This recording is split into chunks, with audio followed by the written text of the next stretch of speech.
सबको याद होगा कि एक व्यक्ति, मैं नाम नहीं लूँगा, ऑल्दो वो सब सोशल मीडिया के अंदर सब जगह अवेलेबल है, एक व्यक्ति को 20 वर्ष की जो मैं कहूँ कि एक तरीके से सज़ा भुगतनी पड़ी एससी-एसटी एक्ट के तहत, जहाँ पे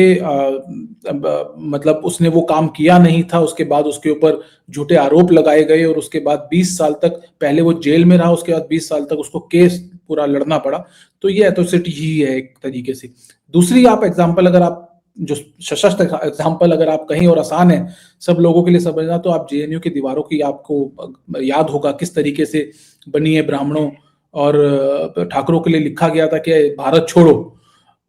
साथ साथ अशोका यूनिवर्सिटी का इंसिडेंट आपको याद है, लगातार वहां पे इस तरीके के नारे लगाए गए, बनिए ब्राह्मण और ठाकुरों को कि भारत छोड़ो की बात वहां पे की जाती रही।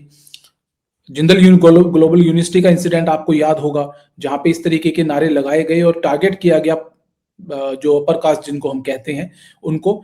इसके साथ साथ एक इंसिडेंट और था, एक यूपी का एक बच्चा था जो कि 9th क्लास में पढ़ता था और उसकी शिखा की, क्योंकि वो एक ब्राह्मण था, वो शिखा रखता था, उसकी शिखा को लेकर बहुत उसको टॉर्चर किया गया, बड़ा उपहास उसका उड़ाया गया, साथ साथ उसको टीज किया गया, जिसके बाद उसने आत्महत्या कर ली थी। परंतु उसके जो बच्चे, उसके जो फादर मदर थे वो इतने कैपेबल नहीं थे, उसमें एफआईआर दर्ज हुई और एलिगेशंस बिल्कुल जो मैं बता रहा हूँ वही थे, परंतु उनके पास कैपेबिलिटीज नहीं थी, तो शायद उस पूरे मामले का जानकारी पूरी तरीके से नहीं हमें बाद में मिल पाई। लेकिन ये इंसिडेंट हुआ था और ये इंसिडेंट भी अवेलेबल है, आप अगर सर्च करेंगे तो आपको वो इंसिडेंट भी मिल जाएगा। इसके अलावा एक इंसिडेंट एक महिला का था जो कि चेन्नई की महिला थी, जो ब्राह्मण परिवार था और ब्राह्मण परिवार में सिर्फ इसलिए क्योंकि लोग उनको कहते थे कि आप खाना लेके खाते हैं या मांग के खाते हैं, आप ब्राह्मण हैं, इस तरीके की बातें उनको की जाती थी।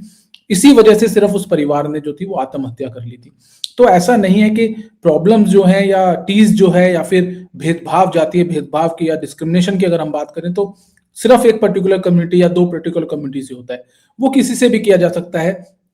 और समाज में अगर हम बात करेंगे तो इतना ज्यादा वायलेशन आजकल आ गया है कि आप इस बात को कह नहीं सकते। आप देखिए ना, दिल्ली यूनिवर्सिटी का आपने एक वीडियो देखा होगा, एक बच्चे ने, एक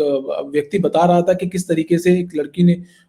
लड़की को उसने प्रपोज किया, एक आदमी ने, उसने, लड़की ने मना कर दिया, तो उसने कहा कि मना करोगी तो मैं तुम्हारे ऊपर केस कर दूंगा, और उसने जाके उसके खिलाफ कंप्लेन फाइल कर दी। और उसके बाद वो कंप्लेन जो सेटल हुई वो 50,000 रुपये उस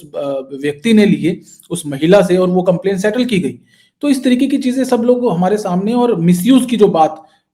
यहाँ पे हम लगातार कर रहे हैं, जो हम कोर्ट ने ही बोला और सर्वोच्च न्यायालय मुख्य न्यायाधीश ने भी इस बात को माना कि बिल्कुल इस तरीके की चीजों को रोकने के लिए कहीं ना कहीं हमें ये भी देखना होगा कि कैसे ये अगर मिसयूज होता है तो उसको रोका कैसे जाए।